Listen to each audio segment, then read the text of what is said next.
Les tromperies de Satan sont une force puissante de motivation dans le monde. La plupart des leaders spirituels acceptent le grand imposteur ainsi que son faux système de culte. Alors que les catastrophes s'intensifient, les chefs d'église veulent pousser la planète à adhérer aux doctrines trompeuses de ces imposteurs et faux messies. C'est ici la persévérance des saints qui gardent les commandements de Dieu et la foi de Jésus. Mais tous ne sont pas dupes. Certains se rendent compte que la Bible avait prédit cette supercherie. Et ils savent que le but de ce faux messie est d'éloigner les hommes des commandements de Dieu. Mais ce n'est pas la première fois que Satan apparaît en ange de lumière. Lorsque le Christ fut tenté dans le désert, Satan lui apparut, déguisé en glorieux messager de Dieu. Le diable révéla sa vraie identité lorsqu'il incita Jésus à désobéir à la parole de Dieu. Et une fois de plus, avec des tactiques semblables, le diable tenta de pousser le monde à bafouer la loi de Dieu.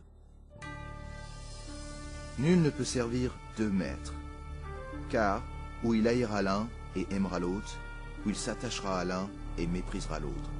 Vous ne pouvez servir Dieu et Mammon. Le monde entre alors dans une période de décision. Le faux Christ et la discorde mondiale polarisent le monde en deux groupes bien distincts. Ceux qui suivent la Bible et ceux qui suivent la bête.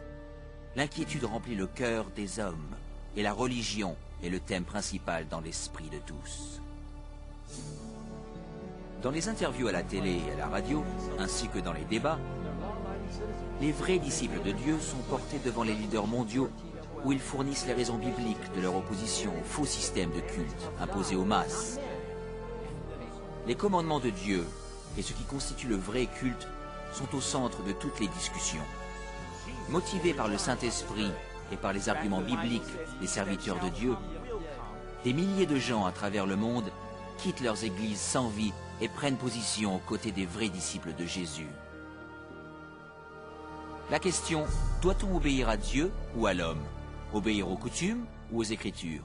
Polarise le monde entier en deux blocs opposés. D'un côté, ceux qui reçoivent le sceau de Dieu, et de l'autre, ceux qui reçoivent la marque de la bête.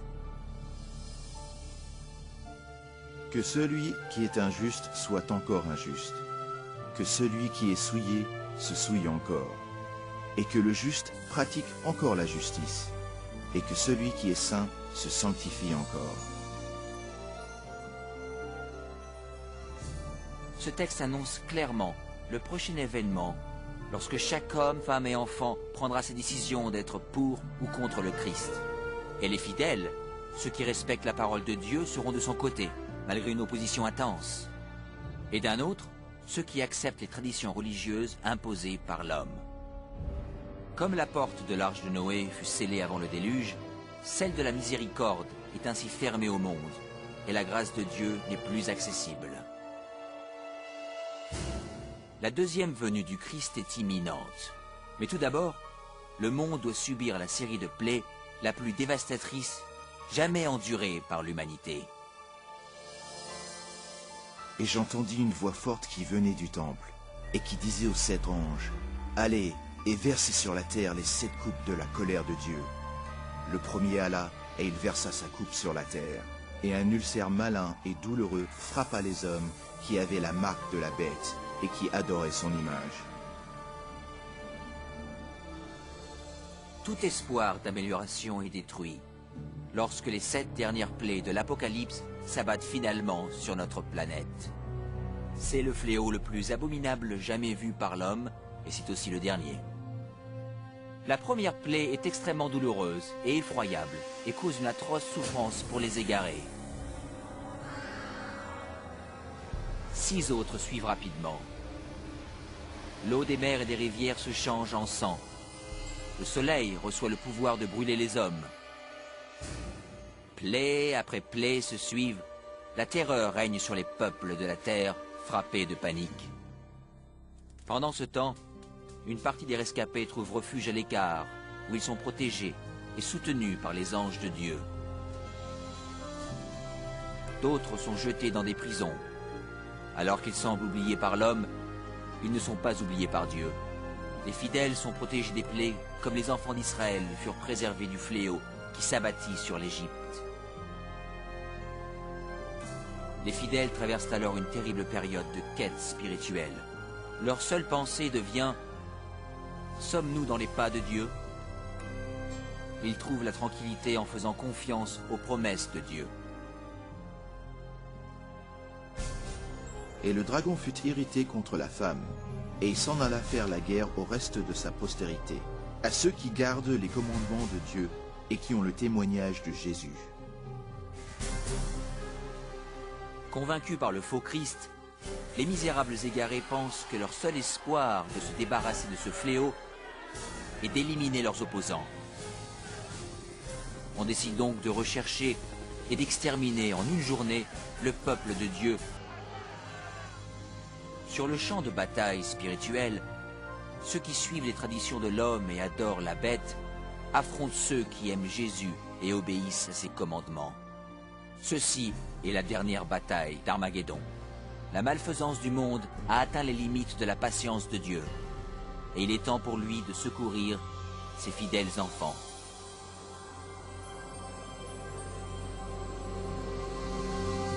Il y a un peu plus de 2000 ans, un petit bébé naquit. Un ange avait dit à une jeune femme, Marie, de donner naissance à un garçon et de l'appeler Jésus. Ce qu'il y avait de particulier avec Jésus, c'est qu'il était pressenti comme le Messie, le sauveur du monde. Jésus grandit comme tous les enfants, aidant son père dans son travail de charpentier. Les années passant, Jésus atteint l'âge de 30 ans. Il fut baptisé dans l'eau et au même moment, Dieu envoya son Saint-Esprit à Jésus. Ne faisant qu'un avec l'Esprit Saint, Jésus commença à prêcher la parole de Dieu. Les évangiles de l'amour sans condition et comment la vie éternelle au paradis était promise à ceux qui confessaient et regrettaient leurs péchés, et comment ils pouvaient obtenir leur pardon par Jésus. Et comme vous le savez, il dit au peuple de se repentir car le royaume des cieux était proche. Tout en prêchant les évangiles, Jésus accomplit de nombreux miracles pour montrer son pouvoir. Le pouvoir que lui avait offert son Père, Dieu. En découvrant cette puissance divine, les gens commencèrent à croire en lui. Des aveugles recouvrèrent la vue. Des sourds purent entendre à nouveau. Des paralysés se mirent à marcher. Et des morts se levèrent de leur tombe ressuscités. Tout ça pour prouver la puissance de Dieu et pour prouver que Jésus était le Fils de Dieu. Ces guérisons clamaient qu'il était le Fils de Dieu et autres miracles fantastiques. Tout cela devint insupportable pour les chefs religieux juifs. Alors ils le capturèrent au milieu de la nuit. Ils voulaient se débarrasser de lui. Jésus aurait pu s'enfuir, mais il est resté pour prouver son amour pour vous. Les Juifs décidèrent de le torturer comme un animal. Et après ça, ils le tuèrent en le pendant sur une croix entre deux bandits. Juste avant de mourir, Jésus demanda même à Dieu de pardonner les hommes qu'il avait crucifiés. Quel amour incroyable! Quand Jésus, Fils de Dieu, mourut sur la croix, il emporta toutes vos maladies, vos souffrances et vos péchés avec lui. Un tremblement de terre et une tempête se déclenchèrent. Le Fils de Dieu était mort. Jésus fut enterré dans un caveau emprunté et laissé pour mort pendant 3 jours. Mais le 3e jour, Dieu redonna vie à Jésus. Il le ramena de la mort à la vie, en chair et en os. Après sa résurrection, Jésus prêcha sur terre encore 40 jours, avant de rejoindre son Père au paradis. 10 jours après que Jésus ait retrouvé son Père, Dieu envoya l'Esprit Saint sur les disciples, afin qu'ils continuent à prêcher l'Évangile, baptiser des gens dans l'eau, et plus que tout, grâce à l'Esprit Saint, pouvoir prédire et guérir au nom de Jésus, chasser les démons et parler au monde entier de Jésus et de la vie éternelle au paradis. Et voilà, c'est tout. enfin presque. Car c'est ici que tout commence. Car voyez-vous, 2000 ans plus tard, quiconque confesse et regrette ses péchés croit en la Bible et Jésus, Fils de Dieu, et en sa résurrection, peut faire partie de l'histoire. L'Esprit Saint est toujours avec nous, avec le même pouvoir qui a fait se lever Jésus d'entre les morts. Jésus nous commande aujourd'hui d'aller avec l'Esprit Saint et de guérir les malades et d'accomplir d'encore plus grands miracles que lui. Pourquoi ? Pour montrer au monde la puissance de la parole de Dieu, qu'il est vivant et plein d'amour pour qui le veut. Alors, les évangiles et Jésus sont vrais. Et l'Esprit Saint fonctionne pas seulement il y a 2000 ans, mais aujourd'hui encore.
Le premier, le deuxième. Oui, le premier.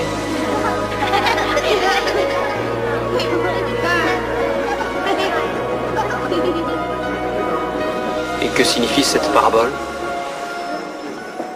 c'est qu'il y a ceux qui croient être dans la voie droite parce qu'ils disent oui à Dieu, mais ils ne font pas sa volonté.